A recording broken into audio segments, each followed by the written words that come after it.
Hello, this is Dr. Rahman, and welcome to Black Women's Health. And today, I have another special guest with me. Hi, how are you today? Good, and yourself? Good. Can you tell us your name? My name is Karan Watson. And what is your profession? I'm a registered and licensed dietitian. Very nice. Now, what is the difference between being a dietitian and being a nutritionist? So when we talk about the difference between being a dietitian and a nutritionist, we're talking about the level of education. When we're talking about a nutritionist, naturally, most of them have an undergrad degree in either like kinesiology, and they specialized in nutrition, or they just have a degree in nutrition. But anyone who is a registered and licensed dietitian means they complete their undergraduate degree, they've completed their internship hours, and I think it's a minimum of 1,200 hours, and it's usually over a span of anywhere from 6 months if you're doing a lot of crammed in there long hours, to anywhere from 6 months to 9 months of time it takes to complete the internship.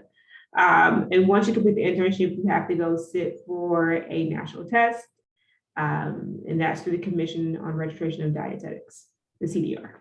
And so remind us again, are you a dietitian or a nutritionist? I am a dietitian. Okay, so you've done all of that. Yes, and yes, ma'am. And one thing they have added is you will have to have a master's degree within the next 2 or 3 years. So are you considered a healthcare professional Yes, ma'am.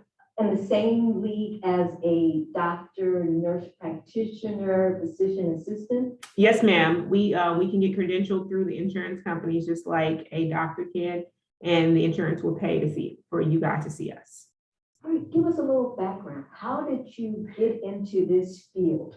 So, long story short, I really wanted to do either athletic trainer or physical therapy. As much as I love those, I don't like touching people that much. So that I worked in college at Prairie View University in the sports medicine department. So I've worked with football players, track, tennis. And so I love that, but I didn't like the schedule. It's a lot of hours, and a lot of them are salary, and I know how that works now, so that's a no. And so I was trying to find a balance between a health profession and something that I can still teach and counsel and move. And so I ended up getting an extra scholarship at Prairie View in agriculture, and there was only so many degrees in there that I could choose from in order for that scholarship to apply. So I didn't want to do textiles. I didn't want to work with animals. I didn't want to work with bugs. So nutrition was the next thing, but it still fit inside of the healthcare realm where I wanted to be. So that's kind of just ran down that. I like food anyway, so it kind of helped. Oh, interesting. Can I ask why? I mean, a lot of times people say they want to be a doctor or a nurse. That was not your interest. No. Good. My stepdad is a doctor, and I honor what they do. They're you all are very wonderful professionals, but I didn't want that much education. Even though people encourage me still to this day, like, you should go be a doctor. I'm like, no, great. I just didn't have that passion at that level. I didn't have that passion at that level, but I still wanted to be in the medical field, which there are a lot of careers and opportunities that you could do. Again, I don't like touching people, so that does limit a lot of things. So in terms of career and profession, is it hard to get into this field? Can you make a lot of money? What would you tell someone if they had not heard about this possibility? So yes, you can make as much money in any profession. I believe you can make money in any profession. It's to the level of degree of education that you have and business savviness that you have about it. There's dietitians making millions of dollars. Now, let me be very clear when I say this. Those dietitians own a practice that have people working for them. They own products. So it's not like I'm just a single dietitian. Like, I do own a private practice, but it's just me. Like, those dietitians own the business. They own coaching programs to help other professionals. They still counsel patients. They have offices So they have more invested into it. So yes, you can make money. There's a lot of areas in dietetics you can get into. So there's people, and to answer the question, is it tough? No, it's not tough. It's strategic. I think that's the best way I can say it. Oh, explain that. Because there's only so many, just like in medical school, there's only so many internships, there's only so many residency spots, there's only so many spots. So it's like playing the lottery, and you just better hope you have really good grades and you look as versatile as a student as you possibly can when you're putting out your fillers to get into your internship. And so they'll tell you a lot of times, put as how many you can afford. Mhm. I put, I think, 7 or 8 out, and I got 1 back, and you take what you get. Mhm. You don't throw a fit, and you keep moving. And so it's a very strategic process. It really starts when you get in your freshman year, because you have to have a certain GPA unless you're not competitive. Wow. So you have, and there's 2 GPAs they consider. They consider our science GPA, and then they consider our overall GPA.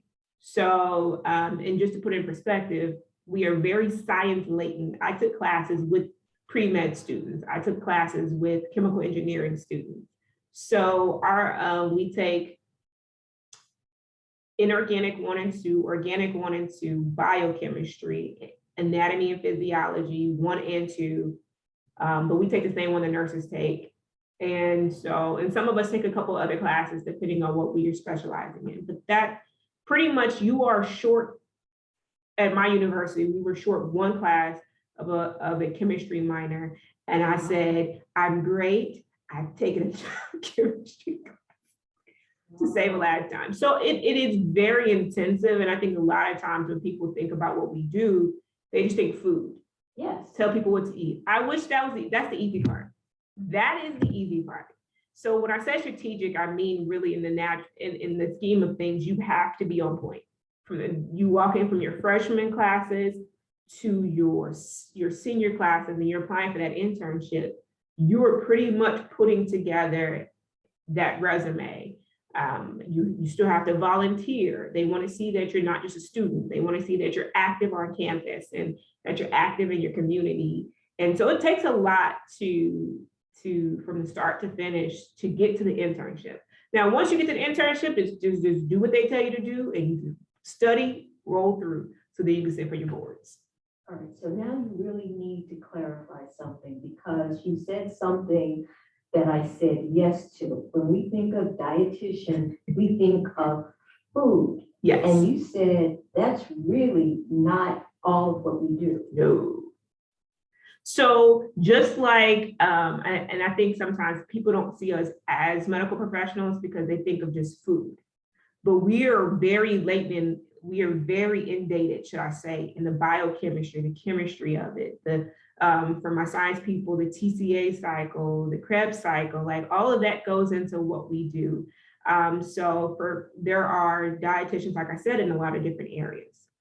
So there's people who work with AIDS and HIV, transplants, of course, cardiovascular, geriatrics, advanced practice, people who, if you're on a tube feeding, if your family members can't swallow for some reason, we do all of that. So they are the ones deciding which foods are okay based on whatever the medical condition or the medical concern may be. Yes, so the foods or supplements that Foods or supplements. And when I say supplements, not just like vitamin D and calcium, we're talking like higher level supplements.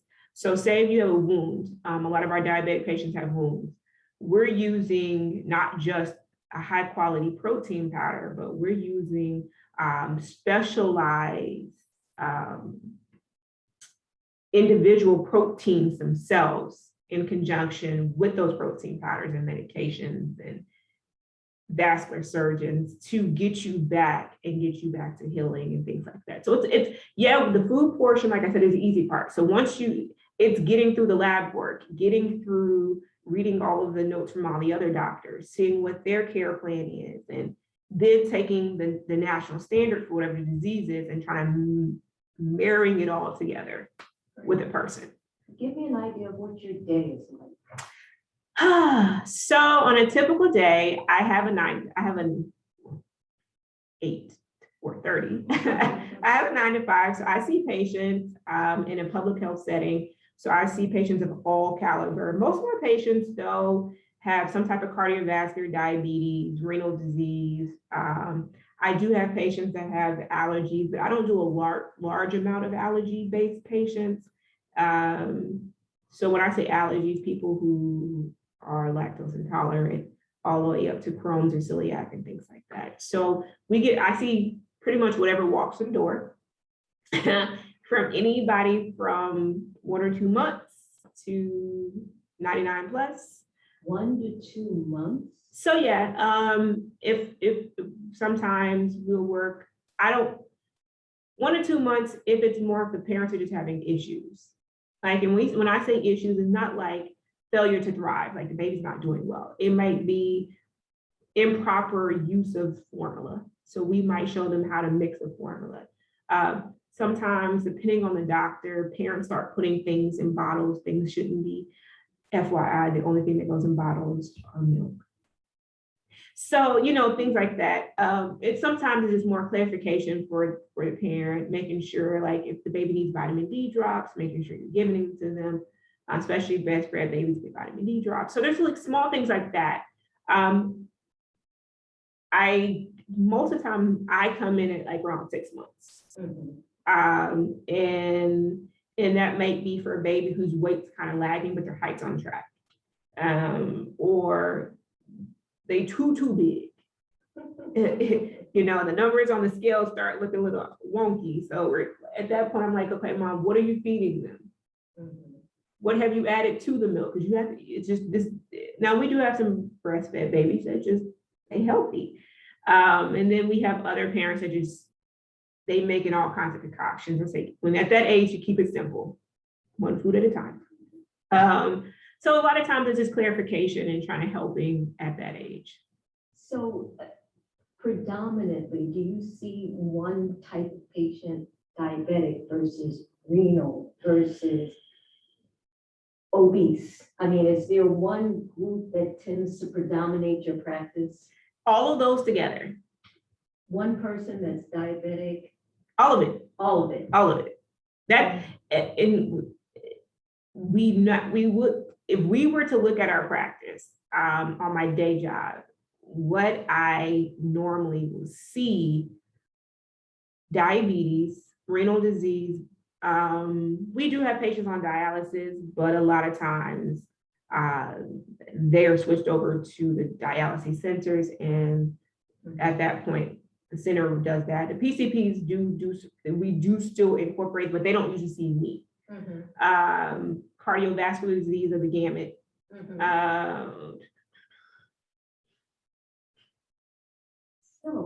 Maybe gout. I mean, if we were to believe the statistics, you should be seeing a lot of Black women because we tend to be obese, hypertensive, diabetic, more so than other women. Because of where my office is located, I am in West Philadelphia. It's the population that's there.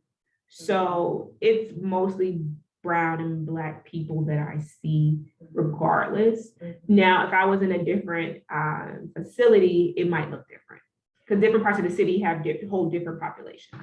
So obviously you have to tailor what you say to each specific patient, but do you have any general recommendations you would give to someone? Well, two-part question about what they should eat, or we hear a lot of conversations about vegan versus not being vegan versus paleo versus, there are all these different diets and there's all these different recommendations. What do you tell people? So when we're talking about diets and we're talking about trends, because I call those trends, the biggest thing I tell patients, where are you comfortable? I will give you all the options. I will lay everything out there for you, the pros and cons of everything, because everything has a pro and everything has a con. I will lay it out there for you. And we will decide based off of whatever our issues are, what's the best option to go for. But the biggest thing I tell everybody is this: whole foods, not the store, are the best way to go. Oh, what do you mean by whole food? Foods in their basic state. Okay. And what I mean by that is broccoli, regardless if it's fresh, frozen, or canned. Now, when we start doing things to the broccoli, is when we start having problems. And when I say doing things, I don't mean canning, because canning is a traditional form of food preservation. Okay, so I want to make that out there. That has been around for a very, very, very, very long time. It just went from mason jars to cans. So that level of food preservation has been there. Do you worry about the salt content with cans? No, because most companies have sodium-free versions sitting right there next to them. We just don't think about it. It literally says salt-free or sodium-free. So most companies have salt-free versions of all items. We just don't pay attention to what's there. All right, so we want whole foods. Whole foods, and when I say whole foods, I mean simple ingredients. I mean, if you read pasta, you should understand every ingredient you see there. Mm-hmm. If I read bread, same thing. I made bread at home, yeast, flour, depending on the type of bread, maybe oil, eggs, whip, let it rise, put it in the oven. Now again, each type of bread has its own type of, sourdough has a sourdough starch. But what I mean by that is foods in their basic state, foods that haven't been processed. The more processed we add to the food, the more the body has to do to it, the more issues we might reflect from it. Processed foods have been shown to increase cardiovascular risk. So you're saying no to fast foods? I'm saying moderation. So if I'm out and I know that I did not bring my lunch, because this does happen, and I go out maybe once a week and I get something, cool, but it shouldn't be an everyday occurrence. It shouldn't be what I do to maintain life. Mm-hmm. Now, I'll be honest with you, I do have patients that do. And so then we have to, based off of where they're going, look at what can I get that will get me from point A to point B with the least harm. What do you mean by that? So for instance, I have some patients, they may have limited cooking utensils, limited cooking things because of their housing situation. So they might be running in and out of Wawa. We're on the East Coast, running in and out of Wawa, 7-Eleven. So I show them how to get the fruit cups. They have the fresh fruit in most of those places. They do have the salads. Okay, what are we looking for on the salad? They do have apples, bananas, oranges. They do have like the cheddar cheese, the small little ones. So sometimes we're looking at it, depending on the disease state, what's going to best get me from point A to point B. Maybe I do water or carbonated water versus the ones with the added sugars or sweeteners, depending on the person's problems. Still get the feel. I still enjoy what I'm doing, but it's not, I feel good at the end of it, and I think that's where we have to be adaptable. We have to be adaptable in the fact that everybody doesn't have the same access, and I have to work within what access you do have. And one store I think a lot of people undervalue in that access realm is a dollar store. Dollar Tree to be exact. Like they actually have they have some of those staple products. They have the beans, they have the rice, they have the peanut butter, they have in the back section now, they have frozen vegetables and frozen fruits without sauce. So you can go and get a bag of okra, a can of tomatoes, and some rice and have a dinner. You could, and don't spend the same amount of money you might spend somewhere else. So we have to think within what is available where people are, but we as professionals too have to know what's there. Sure. So what about breaking the whole idea of food as comfort food, or grandma used to make it and grandma lived till she was 89 years old, and so therefore it must be okay. Yeah, I don't want to change. Yeah. So I grew up in the South. I am from the heart of the South. I'm from Texas. I'm from my dad is from Arkansas. My mom is from Southeast Texas. I grew up with all of that, but one thing, both of my parents are chefs, so one thing that they did was they modified the recipes. So it still tastes the same, but we don't use pig feet and everything. Like, we might do pig feet once a year, and that's during crawfish season. You know, my mom and my dad would do smoked turkey. So they will use smoked turkey versus like a pig feet, smoked pig feet. Or my dad would actually smoke a leaner sausage on the grill and then add that to a dish. The thing is, a lot of times those foods were what was available, and that's great. That's what was there. But we also have to consider the type of work that they were doing when those foods were available. Everything was manual. Making ice cream was manual. I'm not talking about walking to the store manual. Like turning cream manual. You know, chicken was actually headstrong, let out to I know how to do it, but just saying everything was manual. Everything required something. So there's a lot more energy put into it versus what we have now. So yeah, they lived longer, but they did more than we do, but we can't sustain that. So what do you say to people that have concerns about chicken? Because apparently our appetite for chicken has just escalated over the years. Yes. But we know that there are chicken farms where chickens are given antibiotics. I don't think they're allowed to be given growth hormone or anything like that, but they are bred in such a way that they're much bigger than what they used to be 20, 30 years ago. Yeah. Should we be concerned? I mean, from your perspective as a dietitian, should we be concerned about the quality? Yeah, or what we're doing to chickens, and because if the chickens are getting these antibiotics, I'm assuming we're getting it too by way of eating the chicken. Yes. So last time I checked, and when we were doing this, they had changed a couple years ago. Is there a span here? They did change the rules on antibiotic use within animals. If an animal is sick, you treat them. They are not just giving blind antibiotics anymore. I think previous, they were giving more blind. It was more of a, here you go, safety measurement. Just like we're doing in people, we just don't give antibiotics for everything. There has to be that.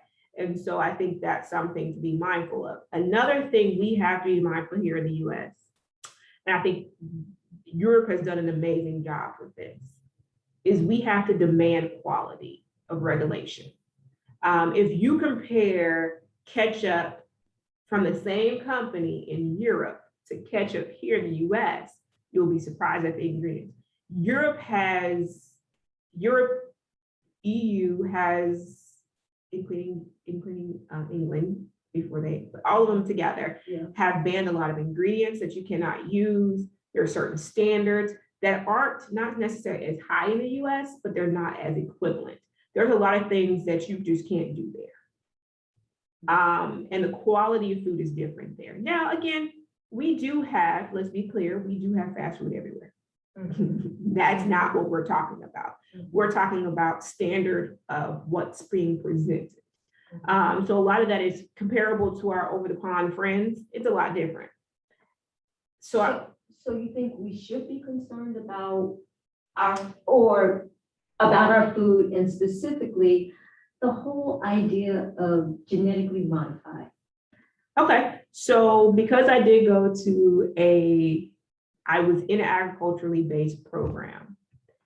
And so when we talk about genetically modified, I think one thing we have, because we had to do a research paper on this too, we have to be considered of a couple of things. When they say genetically modified, a lot of times they're making crops more drought resistant. Or so they might take I'm going to use this scenario, they might take a tomato from Africa that can withstand the heat versus a tomato from Florida, which the heat is not as much, and they will use those genes, things like that. A lot of times what they're doing with genetically modified crops is they are trying to control for an issue. For instance, bananas. There has been a issue with the variety of bananas that we consume in most countries. What do you mean? There was, I think it was a fungus or virus that was destroying banana farms. So the bananas we eat aren't the only bananas out there. There's tons of bananas, just like there's tons of apples. It was destroying the trees. So scientists were working with those other varieties that were resistant to that, the fungus or the virus, to see if we can save the variety of bananas that we eat. If you look it up, bananas actually, like some bananas actually have seeds that are like this big. So you bite into them and it's like biting into a rock. Seeds are quite large. And so when we talk about GMO, that's something we can think about. Sometimes they do crossbreeding, like we have plume cots. You know what I think about? I think about the seedless watermelon. Now it's hard to find watermelons with seeds. Yeah. And to the point that some of us go out looking specifically for watermelons with seeds because it doesn't seem natural. It doesn't seem right. And where are all these seedless watermelons coming from? So if we're talking about that, that means they have, how do I say this? They have seed banks, and the farmers go buy their seeds from a seed bank, pretty much. And the bank, kind of like the bank they go get money from, they buy the seed, they give them money, they get the seeds, and that's what they plant. But there's no seeds in the fruit. No, these seeds, that I don't know because I'm not in that side of that. But that from what there are companies that own, just like we own registrations for, like we go register your name. Yes. There's companies that own certain varieties of fruits and things. Should we be concerned about lack of biodiversity in our fruits and apples and other fruits and vegetables? No. Okay. The diversity is there. It just depends on what you choose. Do you find that most of us are very diverse in our selection of No. foods? That's a no. We understand. I think the number one vegetable is potato. Yeah. That gets eaten. I can believe it. Yeah, potato. I don't think not a lot of us are adventurous in food.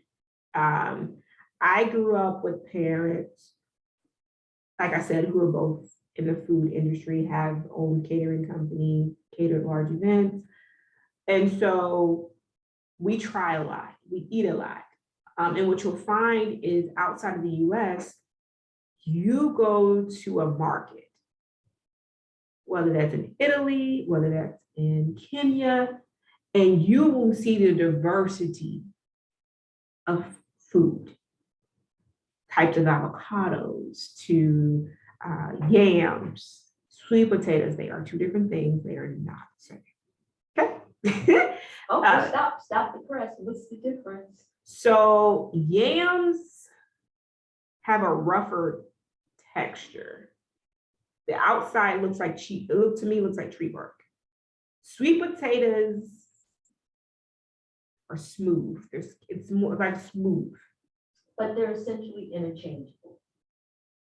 Do they taste the same to you? I usually only do sweet potatoes. And why is that? That's just that's what we have.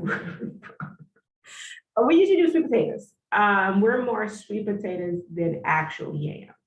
Okay. They do look different though. Okay. You just don't eat them a lot. So I'm a sweet very potato person. interesting. I mean, food is such an important aspect of our lives. I don't think you paid enough attention. No, I put it this way. People pay more attention to what they do to their cars than they do with themselves. What they put in their bodies. I can believe it.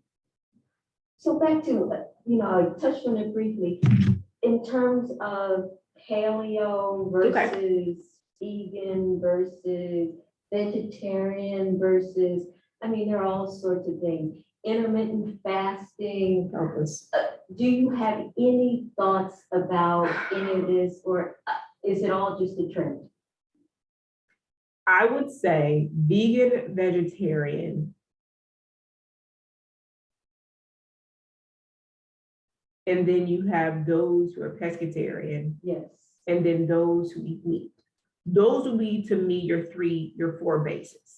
Your four throughout time. If you go back through time, you go back through history, groups usually fall in one of those four. Okay, that is more of a historical thing. You have groups that eat a lot more meat. You have groups that don't eat very much of anything. You have groups that live on coastal cities and they eat all kinds of fish. And you have groups that will touch fish with the 10-foot pole. Those three are more of a category. When we start getting into paleo, when we start getting into intermittent fasting and all of that, those to me are more trends. They come and go. Now, we do have groups and we do have cultures that do intermittent fasting, but it's more on a religious basis. It's not to lose weight. So that I think there's a difference. Like I do have patients who fast 2 days out of the week for religious purposes. And they'll let me know what those days are. And we talk about, along with the provider, how to take your medications, what to do. In certain cultures, in certain communities, the religious leaders would tell them, hey, no, just go ahead and do what you need to do. Sometimes they will get the pass to do what they need to do. Sometimes they will maybe stop. They might only fast half. It just depends on what medically is going on and how they feel. Is there a health benefit for one diet versus another?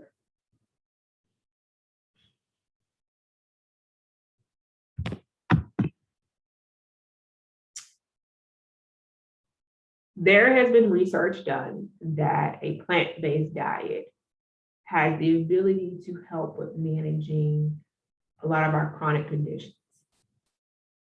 I think a lot of times we take a lot of things to the extreme. And what I mean by that is if we were to just survey a buffet, actually it's the easiest place we have a lot of things.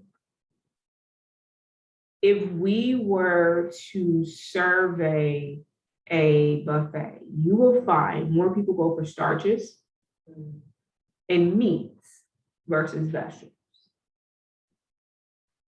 Is consuming meat bad? No. When we do something in excess, too much, then yes. Well, what defines too much? So if I look at your plate, I'm gonna give you a great example. A tomahawk steak versus maybe a strip steak or a filet mignon. Smallest is the filet mignon. The next would be the strip and then the tomahawk. Bam, bam. There's people who would sit down and eat a 16-ounce steak, which in reality, we probably need more like 4 to 5 ounces. That tomahawk steak could feed the whole family, maybe the block. And so we eat large amounts. We eat Supersized. Yes, supersized. Yes. You've supersized it. And again, like I said, if you want to eat meat at every meal, we can. Variety is key. Like I don't need to do red meat at every meal. I can do red meat, I can do fish, I can do shellfish, I can do chicken. There's some people that don't have a lot of good things to say about dairy, specifically cheese, or and I think primarily African Americans and lactose intolerance. Of course. You agree with that? That Yeah, if you that's like, an issue. 100%. Most of the world is lactose intolerant. Most of the world is lactose intolerant. Now, and this is something Bill Nye, the science guy, said, and I think I have to agree with him, is that we look at, and I'm gonna take it a different way and come back around. We look at people's skin color in reference to their intelligence or who they are. But we should be looking at skin color in reference to how close you live to the equator. People who live north, when I say north, physically north, Russia, Antarctica, those northern, colder, less sunnier places, they don't need the pigment. They don't need to be as dark. So the food is different. People who live closer to the equator are going to be darker, naturally. You're out in the sun, kind of hard to avoid. You do have to go outside at some point. And so that also too changes the ability to maintain dairy. Okay. People who live in colder climates, naturally, you can milk a cow and the milk will stay without the refrigeration. And if we're talking about over centuries, then I live in a place, sub-Saharan Africa. Yeah, I can have fresh milk, but that ain't gonna stay very long. And so to that point, a lot of those places where that band across the world, a lot of people are lactose intolerant due to the fact that after they're weaned, they don't need it. So I'm thinking about in the United States, and I'm thinking about African Americans. We still carry the genes though. And so, right, so many of us are lactose intolerant, but then we think we should give our children and ourselves cow's milk. So usually what I usually tell everybody is usually what happens is the babies retain that ability, unless there's an inborn error, there's an error, an actual error. They can still take milk up to like that 1 to 2, I think it's about 4. 4 is like that max. Then that gene, it starts to decrease for people who are lactose intolerant. Now, there are some people who come out and it's just straight. Some people, the ability to be weaning, about that 4 is where it starts to decrease, okay? You don't have to have milk. There's other ways to get calcium. And there's other ways to get calcium. It's just what we're used to. And I think that's something we have to stop some time and consider. What am I used to? What am I habitually doing? Mama did it, so I did it, so they do it. Right. Fascinating, fascinating. We could probably go on and on and on. But tell us about your practice a little bit more. So I own Karan Watson's Haven of Health. We are a private practice. We take insurance, most major and all insurance, including Medicare. We specialize in pediatrics with your children and adults. We work with weight management, cardiovascular disease, renal disease before dialysis, and it's gonna come back around to. Okay. So, and if someone wanted to reach out to you, do they need a referral from their primary care doctor? Medicare, you will need a referral. Medicare, you need a referral. Medicare, renal disease, diabetes, and there's one more that might be covered under for it to be for Medicare. Most insurance and commercial, you don't need a referral. Okay, so with this pandemic that we've all been experiencing over the past year plus, are the visits telehealth? Yes, ma'am. And do you have any dietary recommendations or supplement recommendations for us during this time? Or the recommendations are the same, whether it's COVID or not COVID, whether we're in a pandemic or not in a pandemic? I think the recommendations are the same, because one thing we'll find is if we're consuming And I don't use healthy, I use balanced. If we're I'm consuming, sorry, say that again. I don't use healthy, I use balanced, because healthy is it's individualistic. Balance is more, if I'm consuming a variety of fruits and vegetables, colors do count, okay? Vegetables do not just come in the color green. There's lots more colors in the rainbow that you can choose from. But if I'm eating a variety of fruits and vegetables, quality protein, and not, like I said, not in excess, and I'm getting in my grains, and that's just not bread, that's just not rice, that can be quinoa, that can be a whole wheat pasta. It doesn't have to be anything extravagant. It can be popcorn for all I care. Not the ones in the bags, just fresh popcorn. Okay. Air fried, or Air fried on the stove are great. If you're going to get the ones in the actual packages, get the ones without butter. okay. Oh, I know. I know. You well, can how do actually you season them up? How do you taste them, make them tasty?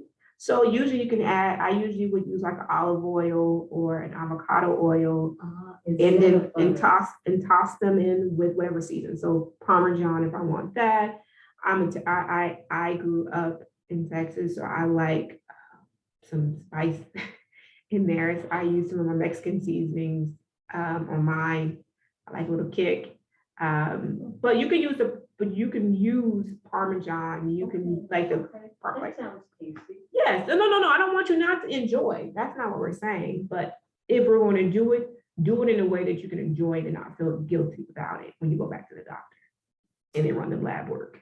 All right, this will be my last question, because the more I talk to you, the more questions I have. We could do this for a very long time.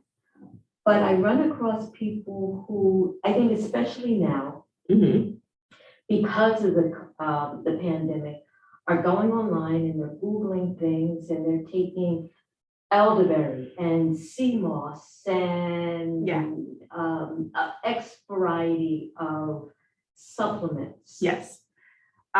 So Eastern medicine is amazing things, okay? But Eastern and Western don't always mix. If you were on medication, you 100% need to make sure you talk to all providers that are on your care team about what you're taking, how much you're taking, and when you're taking it. The reason some people's blood pressures may not be working well is because they're mixing our Eastern medicine with our Western medicine and they're clashing.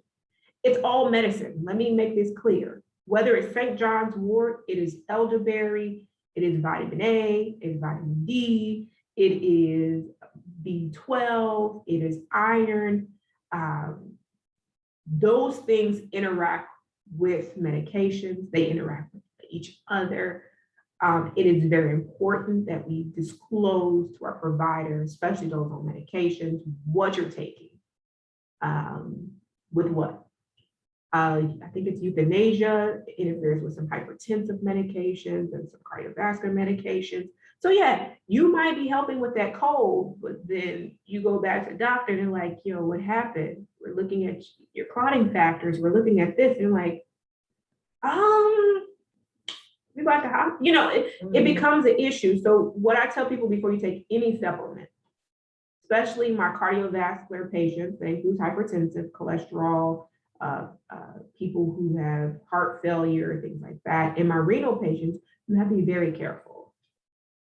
I agree with you, also with the caveat that your doctor may not know the interaction between your prescription medication and your supplement, ashwagandha, or whatever else you might be taking. And so to a large extent, you are doing it at your own risk. Yes. But you should let everyone know what you're taking. And I think we don't use our pharmacists enough. They went to school just like the rest of us. They don't they're not pill poppers. They're just not dishing pills. They learn the chemical interaction between things. So sometimes if you have that question, you can ask them, hey doc, I'm taking iron and this. They'll tell you the timing, because iron has to be taken at a certain time before you eat, because certain foods you eat interact with that, and then it is ineffective. But people don't think about that as medication. But then you also have issues, it's a spiral. So using your pharmacist and they're there for a reason. They can help you cross-reference things they can even make recommendations back to doctors. I've had a patient where the pharmacist had to tell a patient not to take the medication because they're starting to see some issues based off of side effects. So then they communicated with the providers what was going on based off of because sometimes all providers don't see everything.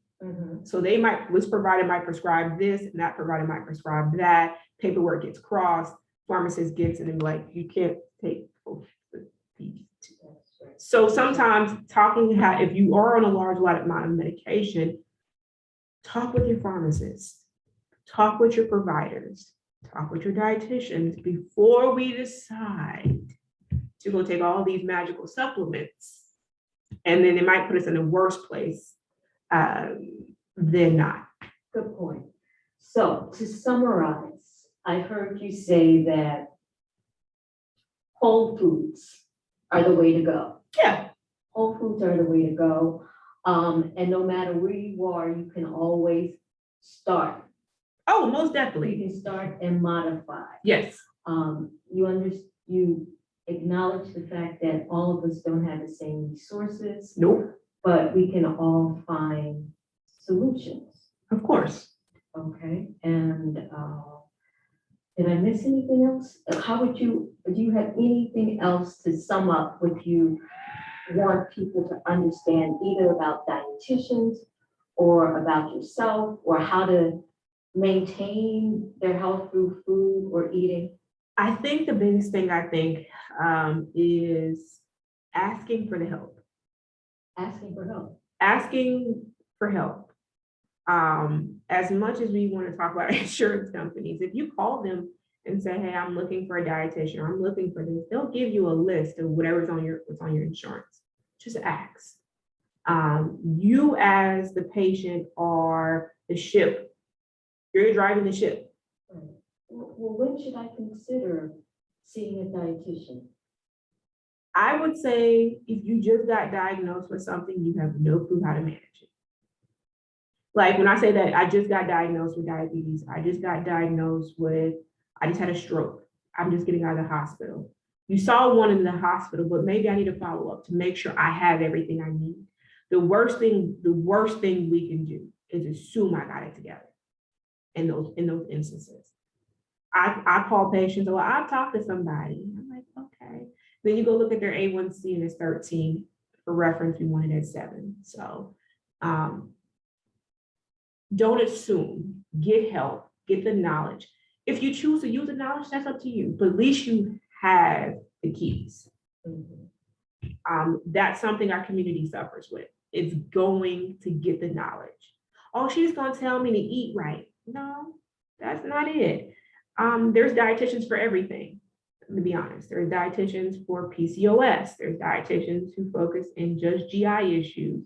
There's ones like me that focus more on what's affecting our Black and brown people. There are dietitians for people with AIDS and HIV, pediatrics, geriatrics.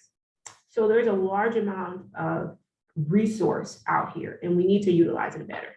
So I know I said I wasn't going to ask You're any fine. more questions, but I do, because you touched on it very briefly. Are there many Black and brown dietitians? No, not enough. They're doing more efforts now to recruit and to bring more into the fold. It's a slow process. It's a slow process to increase and bring people into the fold, just because you got to get them through undergrad. You got to get them through the internship process. You got to get them through passing the test. So it takes time to get more aware, but this is not a profession that is promoted in our communities, Black and brown people. We just find it. The ones who find it for some reason. Maybe you had a dietitian that helped your parents and you thought that was a cool profession. You went to an appointment with them. Or maybe you had a family member that was one, or you're at a university that offers it, But if it's not something, a lot of people aren't exposed to what we do. Like you said, they think all I do is food. I wish that was that. I wish. Look, if that's all I had to do, it'd be great. You know, but like I said, we have to have a little bit more exposure and a little bit more people actually seeing the variety of what we do, the variety and the value. And I think that the good thing is too, you got to find who works for you. Yes. I don't work for everybody. Yes. But that being said, you are a rare and valuable resource in our community. So once again, how can we find you? How can we reach you? Give us all your pertinent information. So right now, Karan Watson's Haven of Health, we are getting our website and everything together. We are still seeing patients. So if you want to see us, you can send us an email at kw@Karan, Koran, Watson, WATSON,